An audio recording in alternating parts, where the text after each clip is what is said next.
The Nigerian Senate has been interesting for a long time, right from the onset of democracy in Nigeria, right from First Republic right to this. But you know, there were always very interesting people, different types of people in the Senate. The normal thing is everybody says, "Oh, all politicians are corrupt, they are horrible, they are this and that." I don't know, but you know, once upon a time there was a man called Senator Idris Kuta. He's unfortunately no longer with us, he's passed on. But he used to be known as one of the most upright senators in the Nigerian Senate. He was also one of the most elected senators in Nigeria's history. And I sat down with him for an interview in 2004 where he basically talked about everything. This is going to be a long one, so I hope you'll sit down patiently and enjoy it because there was so much he talked about. He talked about everything. He talked about everything that has now come to pass in terms of, you know, ethnic strife, you know, the political structure, the PDP as a party, Obasanjo and president, the next president, you know, and so on and so forth. You know, when you look at this, sometimes you just think, wow, it was all foretold, wasn't it? I think you'll enjoy this interview.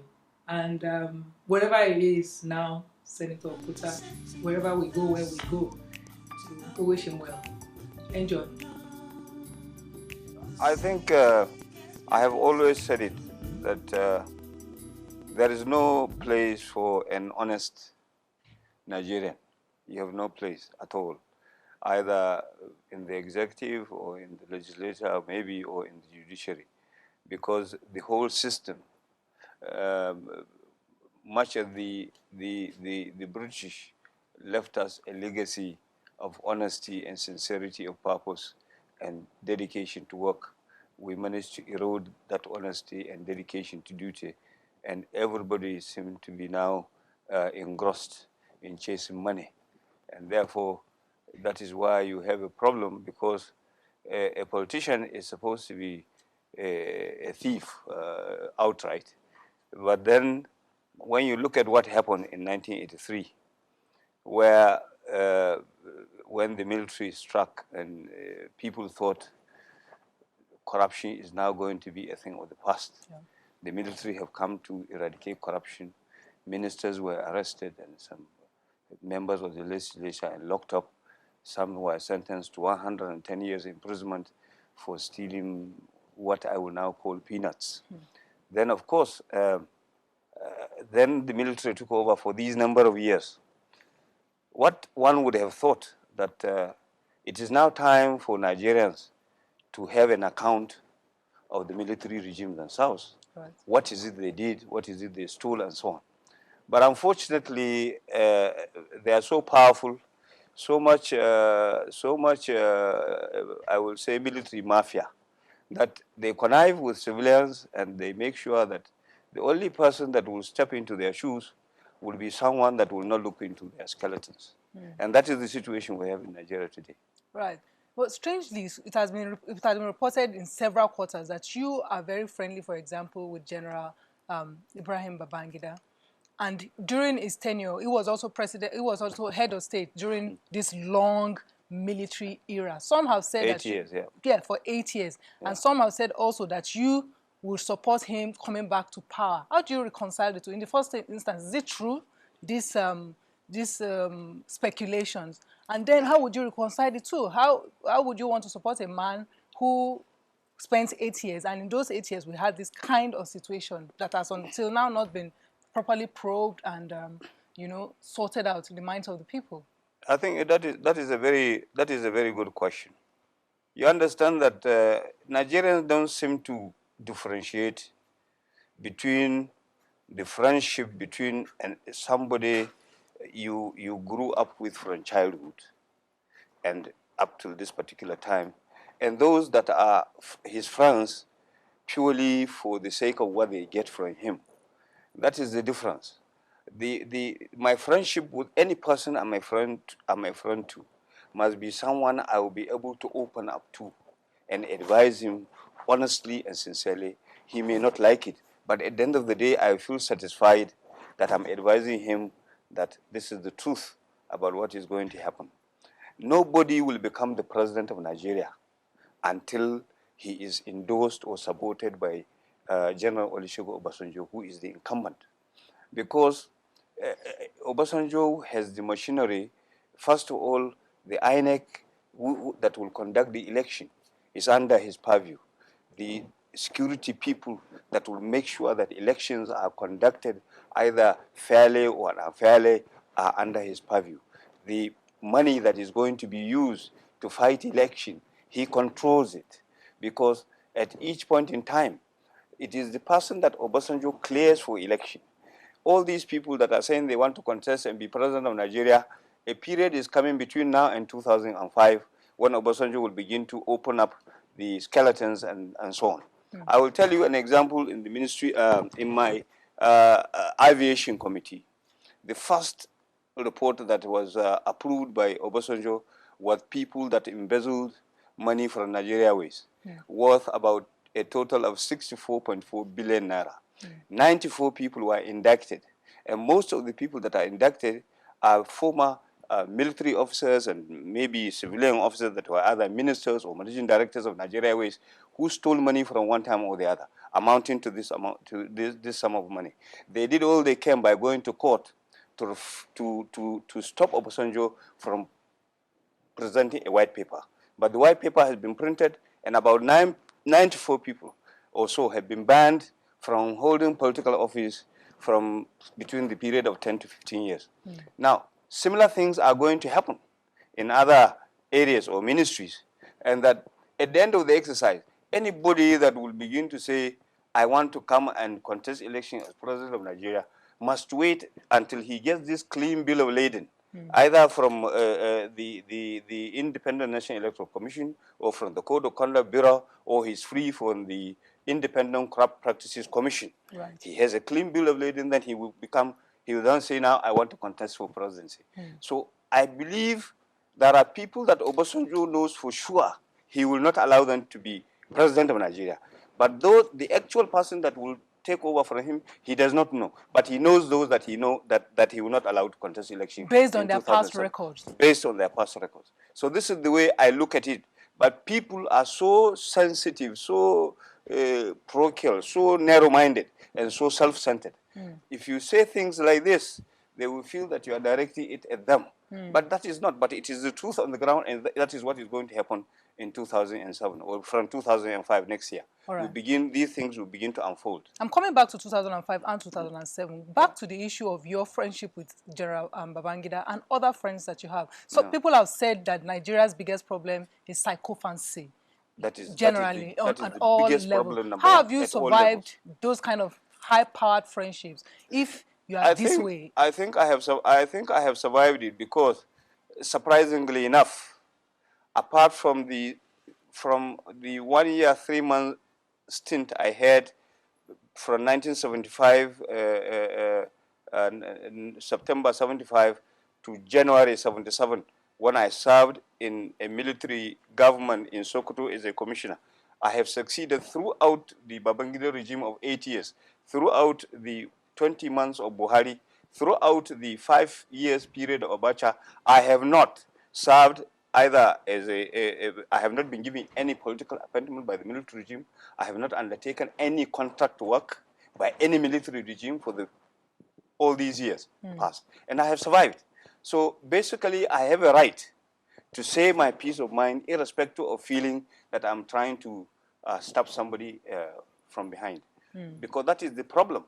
Those who feed fat from maybe past leaders, when the chips are down, they will be the first to start criticizing them or saying that during their regime, they did this happen, and they begin to bring out maybe some scam when actually they were beneficiaries to the scam. Regime. So I look at my relationship with President Babangida and find, and he himself knows, there are so many people that have served under him, either as ministers or security advisors and so on, who feel that when Babangida comes back as president of Nigeria, it is going to be business as usual, which unfortunately is not going to be, because even if he comes back and he is now heading a civilian government, he has to toe what I call the party line. Right. And most of these friends of his are not members of the PDP, PTP as a party. They were, most of them were members of the UNPP or NDP or AMPP or APGA and so on. But the majority of them shied away from the People's Democratic Party. And I am a founder and a member of the board of trustees of the People's Democratic Party. Therefore, my opinion with their own will never be the same. But that because the way they look at him and the way I look at him is completely different. You said in an interview, I think the Daily Independence interview online on Friday, on the 23rd of January 2004, that that civilians can't produce presidents in 2007. You said the politics of 2007 is going to be too expensive. What do you mean by that? Are you saying that whoever is coming back has to be another general? Well, Madam, there are too many skeletons in the cupboards of too many Nigerians. Most of them private businessmen, most of them working in banks, who were there because they had godfathers in the military, and that even the traditional rulers themselves prefer a military regime to a civilian regime because they feel that a civilian regime is very unstable, and whatever money you steal in a civilian regime is subject to probe. But when you steal in a military regime, you are free. So I cannot see a situation in Nigeria where politics is money is the in thing, not your capability, not your qualification, not your integrity, not your honesty, but that you have money, you may commit murder, you may be an armed robber, and you win election. And when people say, how do we clean Nigeria? How do you allow a lawmaker to be a rogue? Therefore, cleaning the Nigerian society should start from the National Assembly and the State Assembly is where the laws, people who make laws must be seen, not only that these people are law-abiding, but that they have the integrity to be where they are. Unfortunately, that is not the case. So I said it is difficult for a civilian at the moment who has not accumulated money to have money to fight a presidential election. It is very difficult. Look at the situation that happened during the PDP. I was a member of the finance committee of the PDP. Remy was the chairman. When presidential candidates were asked to donate money to the party, then they were given a minimum target of 5 million naira. But at the end of the exercise, the person who gave the highest donation ended up to be the president of Nigeria. So I look at that. How can a seriously minded civilian get that kind of money? Is he going to borrow from the bank or where? And I say to myself, the people who still have it, it is those people that have been in the military. Why are people talking about Marwa? Huh? Why? Because he has money. How did he get the money? So basically, what I have told you is correct, and that the past military officers know that they have given Nigeria that they will continue to be in power in a civilian dispensation for the next 20 years before a proper civilian will come in and take over. Right. If that is the case, then I noticed that you said earlier that even given that scenario, as long as they get there, we can begin to make the kind of changes that will give lasting democracy on the long run. You spoke about cleaning up the Senate, for example, the lawmakers, for example, Yep. And you have been at the forefront. For example, nobody will ever forget the report that indicted, the late Dr. Okadibo, Chuba Okadibo, and so on and so forth. And of course, what you have said about Senator Nzeribe recently about asking that he be probed. In the first instance, does the Senate in particular deserve the seeming bad name that he has? The Senate, you see, the Senate, instead of Nigerians to give kudos to the Senate, they keep condemning the Senate because it is only the Senate from 1999 to date that have succeeded in exposing the bad eggs within them and proving itself. the executive has refused to allow the executive to be probed. The judiciary has refused the judiciary to be probed. But the Senate, at each point in time, an accusing finger is put to one of them. They conduct an inquiry. That is what happened during the Chuba Okadibo saga. That is what happened during the 54 point something million naira bribery scandal. That is now what is happening with what has happened about trying to push out Wabara in Zarabi Road, all these revealing secrets to Nigerians that really enlightened people like me, and that I feel I want a stable Senate. And the only way I will get a stable Senate is to look at what Nzerebe has written in his letter and circulated to the press, and then, of course, circulated to some of us in the Senate. And that let's look at what Nzerebe is talking about, because I think it is a blessing in disguise for the Senate. It will now pave way so that we have stability in the Senate, because at the moment, we don't have stability in the Senate because we have two very ambitious senators from the Southeast who want to be Senate President by hook or by crook. And the moment you remove ranking out of the standing orders of the Senate, then you are going to have more senators from the Southeast wanting to be Senate President, even if it's for 24 hours, so that they will amend their credentials. Yes, I was Senate President for 24 hours. And that is the truth on the ground.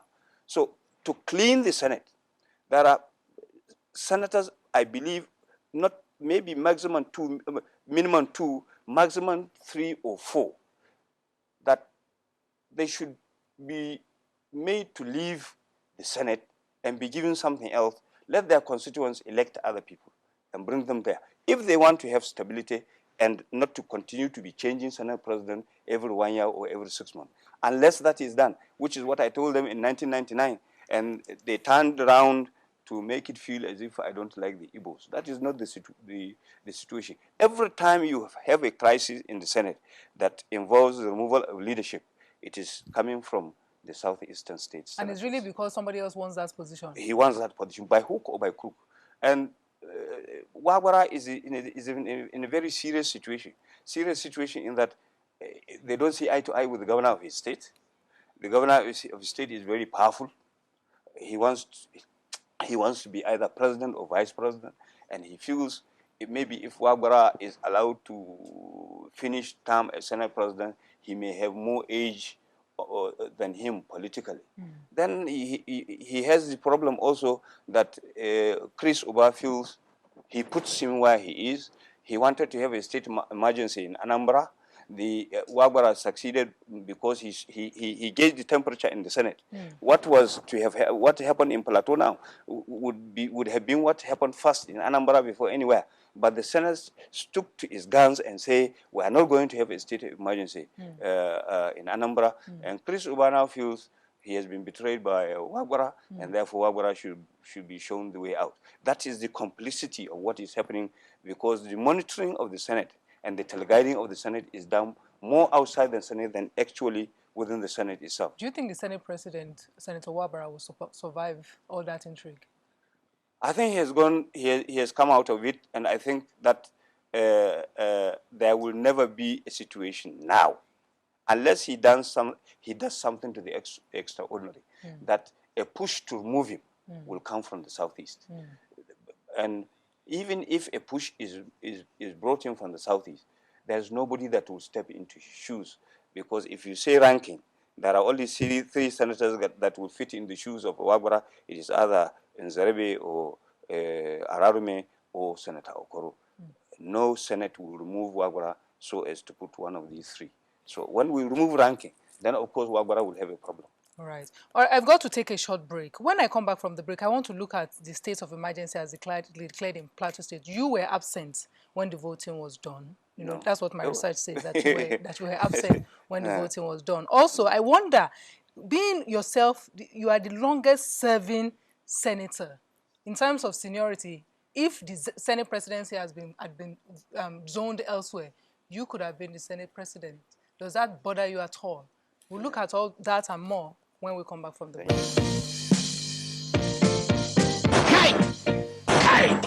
Fellow Lagosians, we cannot continue like this. See dirty everywhere where they endanger our health plus our life. Kai!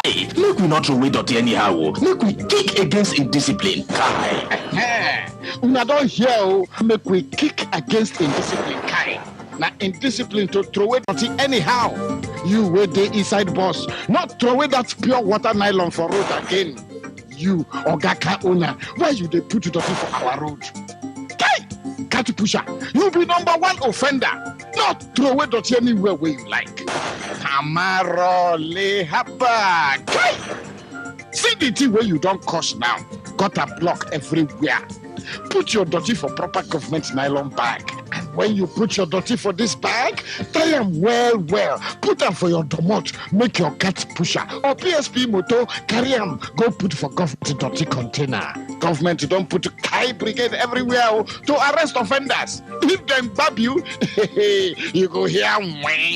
Good health now, everybody responsibility. You must obey the law. Kai! Kick against indiscipline. Kai! Not throw it dirty anyhow. Welcome back. The program is New Dawn, and it's Talk Friday. And what a discussion we're having this morning. My guest is Senator Dr. Idris Kuta, and we're talking about sundry issues. Now, thank you once again, sir, for being here with us. Before we went on the break, we had got to the issue of the state of emergency as declared in Plateau State. Yeah. Correct me if I was wrong, if I am wrong, but you were not there to vote nay or yea. Was that deliberate? No. You understand that the day before the state of emergency thing came to the Senate, there were senators that went around the whole of Apo trying to whip up senators not to agree to support the state of emergency in the Senate. So the atmosphere, the leadership looked at the atmosphere and thought the best thing is that we should have a closed session before we come to have an open debate. And in the open session, the Deputy Senate President opened up the discussion, because he comes from Plateau, where the issue took place. Then, unfortunately, about halfway through his speech, he collapsed and started crying. So we had to pacify him and ask him to stop. Then I was asked to take over and contribute from him. And I spoke from my personal experience. Personal experience in the sense that first, there had never been a state of emergency declared in any part of Nigeria. The last state of emergency that was declared in Nigeria was in 1962 at the former western region of Nigeria. And we saw what happened then. And I was at my final year at HSC at the time, so I knew exactly what happened. Then this time around, I looked at myself as a Muslim. My first wife happened to be a Christian from Plateau, Angas by tribe, from Pangshin, which is the hometown of General Yakubu Gawan. We were married for 13 years, 4 beautiful children, 2 boys, 2 girls. But because of my religion, my in-laws never at any time,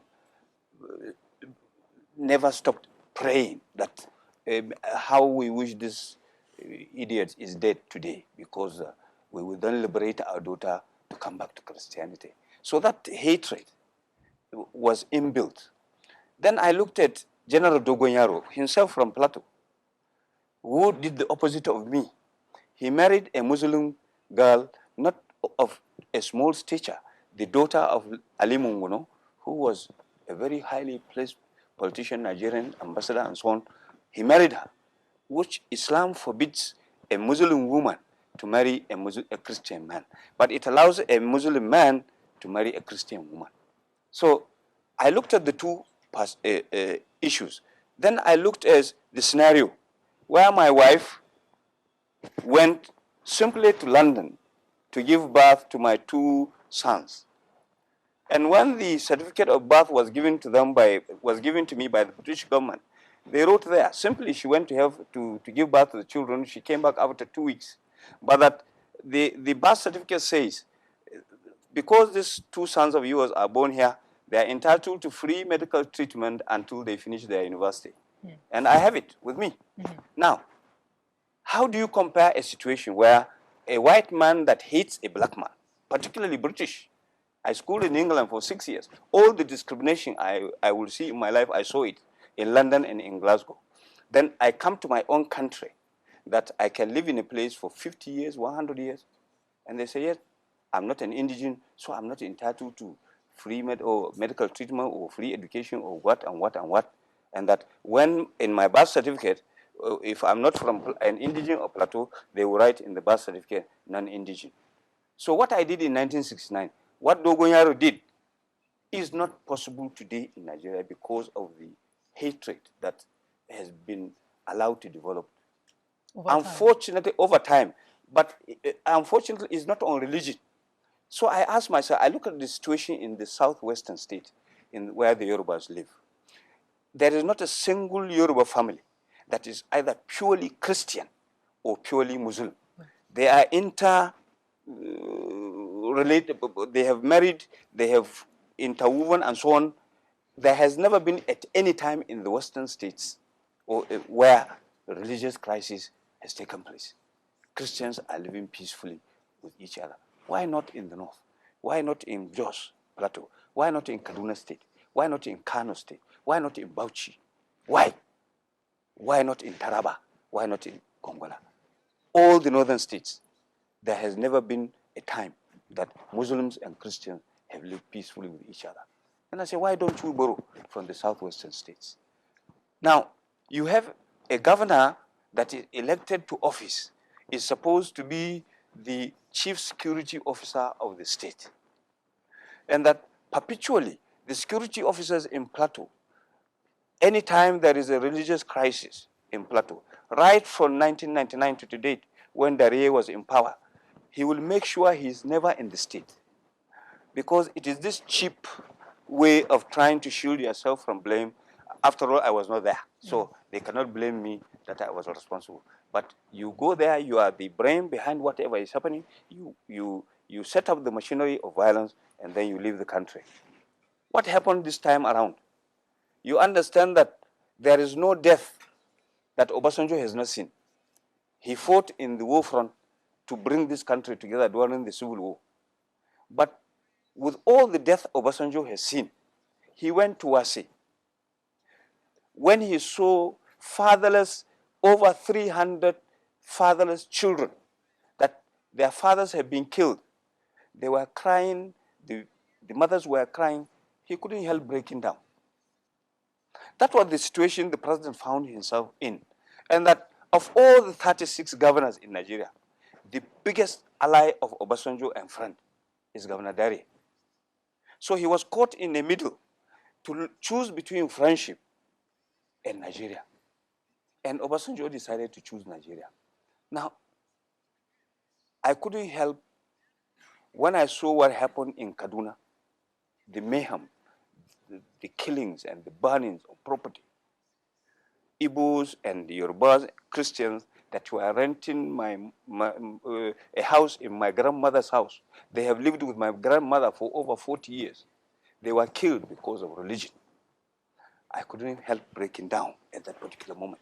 And this is what happened during the Plateau case. So I said to myself, if a governor that is supposed to protect the life and property of individuals decides to instigate individuals because he terms them as non-indigent. I was a member of the Constitutional Review Committee that went to Plateau. We took evidence from the governor with his executive council. We took evidence from the State Assembly. We took evidence from the ordinary men on the street. We took evidence from the civil servants in Plateau. And the watchword was that they want enshrined in the Nigerian Constitution what is the definition of an indigent. And an indigent must be someone, it must be Bokos or Birom or Lantan or Shandam or what, any other person, Hausa, Fulani, Igbo, Yoruba, in Plateau, no matter whether his great-grandfathers are born there, he is not fit to be an indigent. Look at Lagos State, for example. Lagos State has a situation where they say, if your ancestors and so on lived in Lagos for a period of 50 years, and that They have been law-abiding. They've been paying their taxes. If they don't have a house, they have been paying their rent and no problem. Or if they've been here 50 years, they own a house, they are indigenous of Lagos. They have given a definite definition, not in Plateau. And today in Plateau, the problem is not the whole Plateau state, it's only enclosed in Jos. In Jos, because each time you have an election in Jos North, the Igbos, the Hausas, the Yorubas come together. Anytime a native man is put as a candidate, first of all, they will defeat him in every election. At this present election we had in 1999, in 2003, a Hausa man, a Muslim, won the House of Representative seat from Jos North. And that the PDP Christian Birom, which is Senator Abudu, had to align himself with the Muslims, that the Hausas, the Igbos, before he was able to win his election under the ticket of the AMPP. The other senators, Manto and the other one, they are all members of the PDP. So it is a very complex situation, and it's not only enclosed to Plateau alone. And I told the Senate, look at the situation in Kano and compare with the Plateau. No real indigenous of Kano State can become governor in Kano State. None. No real indigenous of Kano State can become governor in Kano State. First, the only indigenous Kano State fellow who became governor for 3 months was Kabir Gaya. Rimi is not even regarded to be, not only, he is not from Kano, he's not even regarded to be, maybe his ancestors are not even regarded as Nigerians, but he became governor of Kano State. Sabo Bakinzo is a Nupe man from Niger State. He became governor in Kano State. Kwankwaso, the present Minister of Defense, is not a Hausa man, he's a Yoruba man. His father was a railway worker living in a small station called Kwankwaso in Kano. He lived there. But neither his father nor mother is a Hausa man. All his parents are Yoruba. That is Kwankwaso. The present governor of Kano State, incumbent governor of Kano State, is a full-fledged Borno State individual. He's from Biu. His father is from Biu, and his ancestry and living in Lagos, only him lived in Kano, not even his father. So you're saying that these issues are really not religious and more they are political. not. They are not religious at all. They are economic problem. That is, the Biroms that own Jos, Birom tribe, sold their land to other people to build houses. After these strangers built their houses, look, go to Rayfield, go to the boulevard in Jos. They are all owned by non-Plateau indigenes, or not even say Plateau people, but non-people from outside Nigeria who want to live in Plateau because of the climate. They own the place. So the houses of the Biroms have now become even much more less than boys' quarters. So they have now become envious that, after all, at the beginning this land belonged to me. Look at this structure this man has built. All right, the only thing we will be able to recover this structure or this land is to ask the man to leave. Let him carry his house and go if he's able to. If he's not, we burn it down. And at the end of the exercise, they decided to burn the houses down, and whoever is in the houses got burnt. Shouldn't this take us back to the issue of the constitution itself and what being a Nigerian should be? Exactly. The National Assembly must now sit down to address the issue once and for all. Who is an indigene? Not only in Plateau, but all over Nigeria. All over Nigeria.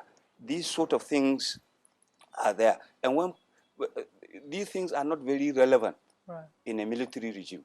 But in a political regime, once you come out, you want to contest election, people want to know your background. They know who your parents are. They want to know this. They want to know that. So, but you didn't answer one question for me. You didn't vote. Yes, I did. The time a division was called, we had an appointment with my state governor. We had an appointment to see the Senate president at 1 o'clock. So at the time I went to receive my state governor, because we were going to present our state thing, I was not near to the place where the announcement was being made for the voting. But every senator knew that it was what I said in the Senate that brought about the change of mind. And every senator that heard what I said decided that yes, we must have a state of emergency. Before I leave this issue of state of emergency, some people have argued, one, that the state of emergency could have been declared without the removal of the civilian apparatus of government, one, and also they say that the same thing should have been done for Kano State. That in fact the editorial of Punch yesterday indicted the governor of Kano State. Why do you think that is so? Should it have been declared in Kano State? And what about precedents? What will happen with other states where there are pockets of violence? Yes, well, you see, you cannot compare what happened in Kano with what actually happened in Plateau. When a governor tells his colleague, I have a crisis in my state, these people are going to filter into your state. And immediately they come to your state, don't worry, don't even bother to set up a refugee camp. Kill them. That's what he told the governor of Taraba. And the governor of Taraba was taken aback because they have come through their experience. They had a border clashes between Taraba and Benue, border clashes between Benue and Nasarawa. So the governor of Nasarawa and Taraba were appointed to go and see Dere so as to share with him their experience, how they managed to contain religious crisis in their different states. Now, theirs is even more complicated because it is not, it is one state versus the other, not something within the same state. And Dare's problem was compounded. That is the reason why truth is bitter, but at the end of the day, it is better for you to speak the truth than to be lying. Dare was, the PDP knew from the onset that everything was done to stop Dare from contesting election because of his past record. Up towards the election, nobody knew that Dare was going to be cleared for election. The same with the governor of Anambra,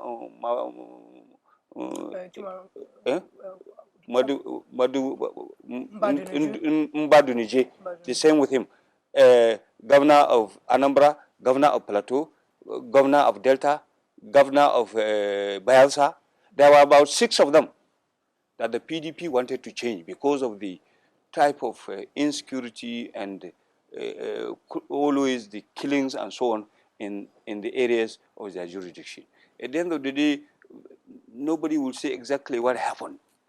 That the only person that was disqualified from contesting election was Mbadunije.